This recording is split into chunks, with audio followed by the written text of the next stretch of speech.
Unboxing time! Ma'am Ivy, dumating na yung parcel ko. Ayan. Dahil pala ako sa Pinas, yung anak ko ang nag-receive. Siya na rin ang nagbukas. Bali, pang-apat ko na pala na panalo yan sa paraffles ni Ma'am Ivy from Dong Ivy Community. Kaya maraming salamat at talagang legit na legit ang Dong Ivy Community.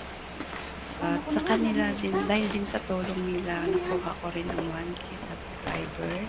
At may mga views na rin yung mga videos ko kahit hindi naman ganun ka ganda, pero kahit papano may nag-views naman. Kaya maraming salamat sa Dong Ivy Community at sa mga nakasama ko na nag-views ng mga videos ko. Maraming salamat sa inyo. I love you all.